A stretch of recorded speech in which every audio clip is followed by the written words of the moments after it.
21শে ফেব্রুয়ারি আজ 21শে ফেব্রুয়ারিতে আমাদের দেশে সারা দেশেই ভাষা শহীদদের স্মরণে শহীদ মিনারে সকালে পুষ্পস্তবক অর্পণ করা হয় এবং 21-এর যে সে বিখ্যাত গান যে আমার ভাইয়ের রক্তে রাঙানো সেটা গাওয়া হয়। এটা একটা শ্রদ্ধা।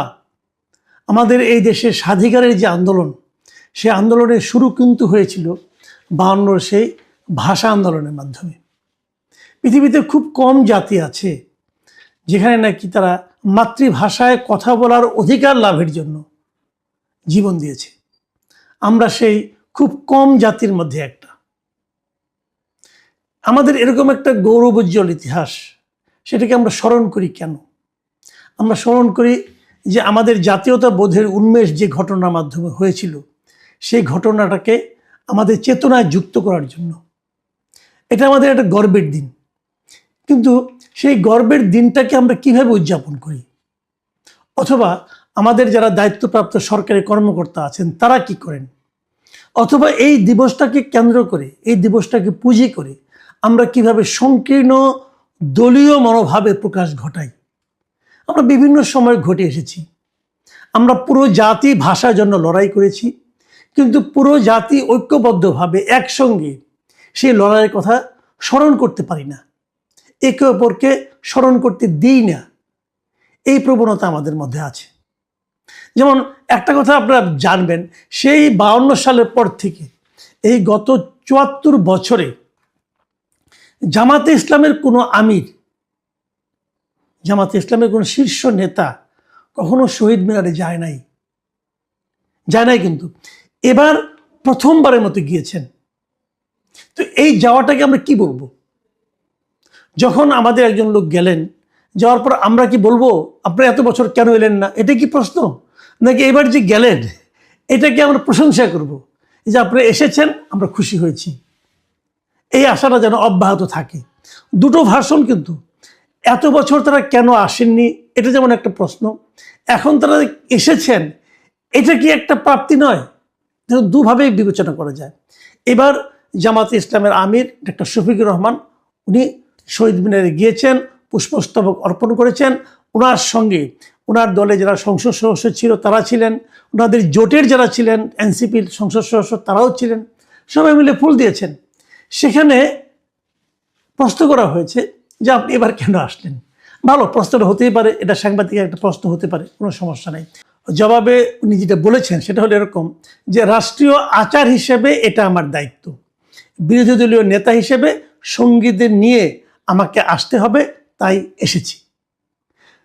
তো এই জবাবটা আমার কাছে মনে হয়েছে উনি দিয়েছেন, তো উনি যেভাবে হোক একটা জবাব দিয়েছেন। তারপরে প্রশ্ন করা হয়েছে জামাতকে এটাকে এখনো নাজায়েজ মনে করে কিনা, এবং তখন উনি একটু বিরক্ত হয়েছেন এবং বলেছেন আপনি এই প্রশ্ন কেন আজকে করছেন? এরকম একটা পবিত্র দিনে এমন প্রশ্ন না করাই ভালো। এটা বলে ওনার চেহারা যা দেখলাম আমি দৃশ্যতই উনি বিরক্তি প্রকাশ করে চলে গেছেন। দেখেন, এই যে ঘটনাটা, এটা কিন্তু অনেকগুলো ব্যাখ্যা হতে পারে, বাট আমি যে ব্যাখ্যাটা নেব, আমি বরাবরই বলে এসেছি, এখনও বলি, আমি সবসময় চাই এই জাতি, আমাদের বাংলাদেশি যারা অধিবাসী আমরা আছি, আমরা যেন ঐক্যবদ্ধ থাকতে পারি। ঐক্যবদ্ধ না হলে এই জাতিকে আপনি অগ্রসর করতে পারবেন না। ঘরের মধ্যে ঘর বানাবেন না, ঘরের মধ্যে শত্রু বানাবেন না, ঘরের মধ্যে প্রতিদ্বন্দ্বী থাকবে, প্রতিপক্ষ থাকবে না, এটা মাথায় রাখতে হবে। তো এখানে যে জিনিসটা হচ্ছে, ওনাকে জব্দ করার একটা প্রবণতা দেখা যাচ্ছে। দরকার নেই তো। অনেকে বলছেন আমরা জামাতকে বিশ্বাস করি না, করবেন না, বিশ্বাস করতে বলে নাই তো কেউ, বলে নাই তো। আপনি আপনার নেতাকে বিশ্বাস করেন, কোনো সমস্যা নাই, কিন্তু ওনারা যে কাজটা এত বছর করেন নাই ওটা যদি এখন ওনারা করতে শুরু করেন, সমস্যাটা কোথায়? বরং এটাকে এনকারেজ করেন, তাহলেই তো হয়ে যায়। যাই হোক, এটা আমার ব্যক্তিগত মত। এটাকে অনেকে দুঃখিত হতে পারেন, বিরক্ত হতে পারেন, হন, কোনো সমস্যা নাই। বাট আমি যেভাবে মনে করি আমি সেই ব্যাখ্যাটা করলাম।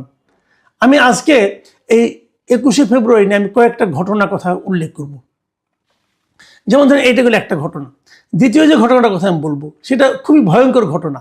এটা হয়েছে ব্রাহ্মণবাড়িয়া 2 যে সরাইল, আশুগঞ্জ ও বিজয়নগর আংশিক এলাকা নিয়ে এই যে সংসদীয় আসন আছে, এই সংসদীয় আসনের সংসদ সদস্য নির্বাচিত হয়েছেন ব্যারিস্টার রুমিন ফারহানা। উনি একসময় বিএনপির সঙ্গে ছিলেন, এবার তাকে বিএনপি নমিনেশন দেয়নি, উনি স্বতন্ত্রভাবে ইলেকশন করেছেন এবং বিশাল জয় পেয়েছেন। সেই রুমিন ফারহানা উনি গিয়েছিলেন সরাইল উপজেলার যে সদরে যে কেন্দ্রীয় শহীদ মিনার আছে সেখানে রাত 12টা 1 মিনিটে ফুল দিতে। নর্মালি এটাই হয় যে একটা এরকম একটা উপজেলায় ওই এলাকায় যিনি সংসদ সদস্য তিনি সবচেয়ে আগে ফুল দিবেন। ঢাকায় যেমন কেন্দ্রীয় শহীদ মিনারে যেমন রাষ্ট্রপতি এবং প্রধানমন্ত্রী ওনারা আগে সবার আগে ফুল দেন, ওখানেও কিন্তু সংসদ সদস্য সবচেয়ে আগে দেওয়ার কথা। উনি গিয়েছিলেন, উনি একটু আগেই গিয়েছিলেন, কিন্তু যখন উনি ফুল দিতে যাবেন তখন ওনাকে দিতে দেওয়া হয়নি। ওখানে হট্টগোল পাকানো হয়েছে। কারা করেছেন? বিএনপিরই কতিপয় লোক, বিএনপির একজন নেতা, তার নেতৃত্বে বেশ কিছু লোক, তারা এখানে ওনাকে দিতে দেয়নি। কিছুটা শরীরে ধাক্কাধাক্কি করেছে, গায়ে হাত দিয়েছে বলে শুনেছি, আমি জানি না। কিন্তু এই যে এইভাবে দিতে দেওয়া হলো না কেন? উনি এখানকার সংসদ সদস্য, আপনার পছন্দ হোক বা না হোক, উনি তো সংসদ সদস্য, তাই না? ওনার গায়ে আপনি হাত দিলেন কেন? অথবা ওনাকে আপনি দিতে দিলেন না কেন? অথবা ওনার তৈরি করে নিয়ে আসা পুষ্পস্তকে আপনি ছিঁড়ে ফেললেন কেন? বিএনপি ছেলেরাই করেছে। এটাকে বিএনপি কিভাবে ডিফেন্ড করবে? দেখুন, একটা কথা বলি, রুমিন ফারহানাকে কিন্তু কেবল সংসদ সদস্য ভাবলেই চলবে না। রুমিন ফারহানার বাড়ি ওখানে ব্রাহ্মণবাড়িয়া। ওনার পিতা হলো এমন একজন ব্যক্তি যিনি নাকি ভাষা আন্দোলনের সঙ্গে সরাসরি জড়িত। যে দু একজনের নাম আপনি উচ্চারণ করতে পারবেন, তার মধ্যে রুমিন ফারহানার পিতা একজন। রুমিন ফারহানার পিতা মিস্টার অলি আহাদ, উনি ভাষা আন্দোলনের সরাসরি সম্পৃক্ত ব্যক্তিদের একজন। মানে তখনও আমাদের পরবর্তী সময় যারা বড় বড় নেতা হয়েছেন এরা অনেকেই তখন কিন্তু এই আন্দোলনে সেরকম ভূমিকা রাখতে পারেননি, যেমনটি অলি আহাদ রেখেছিলেন। সেই অলি আহাদের কন্যা, একমাত্র সন্তান, তাকে আপনি অপমান করলেন। মানে আপনারা কি ভাই, আপনারা কি মানে বিএনপি না করলে কি কেউ মানে ভাষা আন্দোলনের ওখানে শ্রদ্ধা জানতে পারবে না? বিএনপি না করলে কি অলি আহাদের যে আপনার যে মানে অবদান সেটা মিথ্যা হয়ে যাবে? বিএনপি না করলে কি এমপি সাহেব ওখানে গুরুত্ব পাবে না? আমি বিএনপির কেন্দ্রীয় নেতৃত্বকে বলবো, এই ঘটনার সঙ্গে যারা দায়ী তাদের বিরুদ্ধে আপনারা যদি দৃষ্টান্তমূলক শাস্তি দিতে না পারেন তাদের বিরুদ্ধে, তাহলে কিন্তু আপনার অন্যান্য উপজেলায়, অন্যান্য প্রান্তিক এলাকায় কিন্তু আপনাদের লোকজন এগুলো শুরু করবে এবং এটা অন্যায় হবে এবং এই অন্যায়ের সঙ্গে পুরো বিএনপির নাম জড়িয়ে যাবে। আমি অপেক্ষা করতে চাই বিএনপি তার ব্রাহ্মণবাড়িয়ার এই উচ্ছৃঙ্খল নেতাকর্মীদের বিরুদ্ধে কি ব্যবস্থা নেয়। আমি তৃতীয় আরেকটা ঘটনা বলি, একটা প্রত্যন্ত অঞ্চলের কাহিনী বলি। লালমনিরহাট, এখান থেকে কিছু লোক আজকে সকালেও আমাকে ফোন দিয়েছিলেন এবং তারা যেটা বলেছেন যে লালমনিরহাটে যে মানে আপনার মানে 21শে ফেব্রুয়ারি উদযাপনের যে কর্মসূচি ছিল সেটা অদ্ভুত কর্মসূচি ছিল। সকালে ওখানে ফুল দিতে যে ওখানে মানে প্রশাসনের যে গা ছাড়া ভাব, এটা বিভিন্নভাবে প্রকাশিত হয়েছিল। ওখানে একটা মাইক ছিল, কিন্তু মাইকের পেছনে কেউ ছিল না, মানে মাইক দিয়ে কোনো শব্দ বের হয়নি। ওখানে কোনো শহীদের মানে ভাষা আন্দোলনের যে গান, সে গান একবারের জন্য বাজেনি, অন্ততপক্ষে সকাল পর্যন্ত বাজেনি। 21শে ফেব্রুয়ারি উপলক্ষে ওখানে শিশু কিশোরদের মধ্যে এক ধরনের সাংস্কৃতিক প্রতিযোগিতা ছিল, সেখানে গজলের প্রতিযোগিতা ছিল। দেশাত্মবোধক গান অথবা ভাষা আন্দোলনের গান এগুলি না, গজলের প্রতিযোগিতা ছিল। মানে প্রশাসন কিভাবে মানে মানে এক ধরনের জঙ্গি আচরণ করেছিল এবং কিভাবে মানে আমাদের যে সংস্কৃতি সেই সংস্কৃতিকে উপেক্ষা করেছে সেটা কিন্তু লালমনিরহাটের এই দৃশ্য দেখলে বোঝা যাবে। মানে বিজাতীয়করণের যে কি প্রবণতা সেখানে ছিল। বিজাতীয়করণের আরেকটা প্রবণতার কথা বলে আজকে আলোচনা শেষ করব। এই বিজাতীয়করণের প্রবণতাটা কোথেকে আসছে বলি আপনাকে। আমাদের বিখ্যাত মিস্টার শফিকুল আলম, বিখ্যাত মানুষ, অথবা কয়েকদিন আগে বিখ্যাত ছিলেন, এখন যে কোনো মানুষ যেভাবে বলেন না কেন, উনি ছিলেন ডক্টর ইউনূসের প্রেস সেক্রেটারি। উনি ওনার ভেরিফাইড ফেসবুক পেজে আজ একটা পোস্ট দিয়েছেন।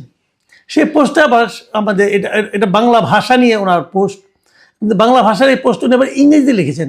বাঙালির ছেলে ইংরেজি ভালো বলেন, অথবা বাংলা বলতে বাংলা লিখতে একটু লজ্জা পান বোধ হয়, যে কারণে 21শে ফেব্রুয়ারিতে উনি ইংরেজিতে একটা পোস্ট দিয়েছেন। সেই পোস্টটা কি, সেই পোস্টটা আবার বাংলা ভাষা নিয়ে। আচ্ছা, উনি লিখেছেন insaaf is a beautiful Bangla word, মানে ইনসাফ একটা চমৎকার বাংলা শব্দ। ইনসাফ কোথায় পাইছে আল্লাহ জানে, ইনসাফ কি হয়ে বাংলা শব্দ হয় এটা উনি ছাড়া কেউ জানে না। সো ইজ ইনকিলাব, ইনকিলাবেরও কি বাংলা শব্দ। সো আর ফয়সালা, আজাদি, জিন্দাবাদ অ্যান্ড আওয়ামী অ্যান্ড লীগ, মানে এই যে ফয়সালা, আজাদি, জিন্দাবাদ, আওয়ামী এবং লীগ এই সবগুলি বাংলা শব্দ।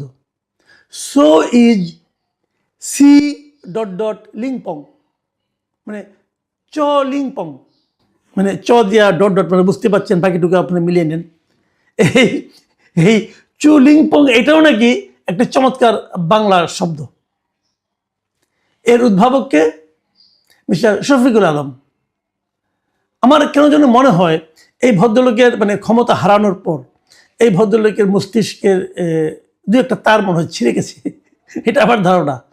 সরি, আমি একটু মানে হয়তো খারাপ শব্দ ব্যবহার করলাম, কিন্তু আমার হয় ওনার মধ্যে এক ধরনের অপ্রকৃতিস্থ ব্যাপার স্যাপার আমি দেখতে পাচ্ছি। মানে উনি এই যেন এলোমেলো হয়ে যাচ্ছেন। ভাই আপনি যে শব্দগুলি বললেন, অনেক বিদেশি শব্দই আমাদের এখানে বাংলা ভাষায় কিন্তু আত্মীকরণ হয়েছে, বাংলা ভাষায় প্রচলিত হয়ে গেছে। কিন্তু যতই হোক না কেন, আমরা যতই প্রচলিত হোক না কেন, এগুলো শব্দগুলো বাংলা শব্দ নয়। আমাদের বাংলা ভাষায় অনেক বিদেশি শব্দ আছে, কথাটা খেয়াল করুন। বাংলা ভাষায় বিদেশি শব্দ আছে, কিন্তু তার মানে ওই বিদেশি শব্দগুলো বাংলা শব্দ পরিণত হয়নি। এই জিনিসটা বুঝতে হলে কিঞ্চিত লেখাপড়া করতে হবে।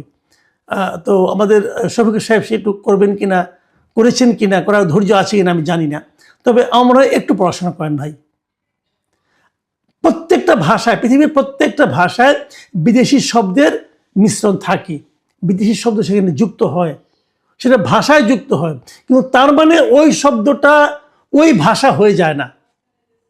আমাদের বাংলা ভাষায় অনেক বিদেশি শব্দ আছে, কিন্তু তার মানে সেগুলো বিদেশি শব্দ হিসেবেই থাকে এবং আমরা ভাষায় ব্যবহার করি, কিন্তু সেগুলো বাংলা শব্দ হয়ে যায় না।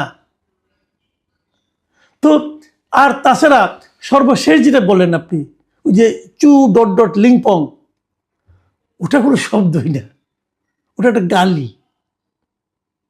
ওটা একটা গালি, অশ্লীলতম গালি।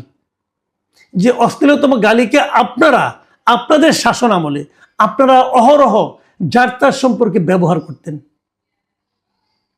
কিন্তু ওটা নিয়ে ওটাকে বাংলা ভাষার শব্দ হিসেবে যুক্ত করার যে প্রচেষ্টা আপনি চালাচ্ছেন মিস্টার সাবেক প্রেস সেক্রেটারি, এটা আপনাকে সম্মানিত করবে না। লোকে এখন আপনার নামের আগে অলরেডি একটা শব্দ ব্যবহার করে, একটা বিশেষণ ব্যবহার করে, এখন নতুন একটা বিশেষণ কিন্তু লোকে পেয়ে যাবে। যা হোক, আমি মনে করি এই ধরনের প্রবণতা, এই ধরনের প্রচেষ্টা আগামীতে যত কম দেখব আমরা, তত আমরা নিজেদেরকে ভাগ্যবান মনে করব। কিন্তু এ ধরনের লোক তো সমাজে থাকবে, তারা নানা ধরনের অপচেষ্টা চালিয়েই যাবে। কেয়ার করা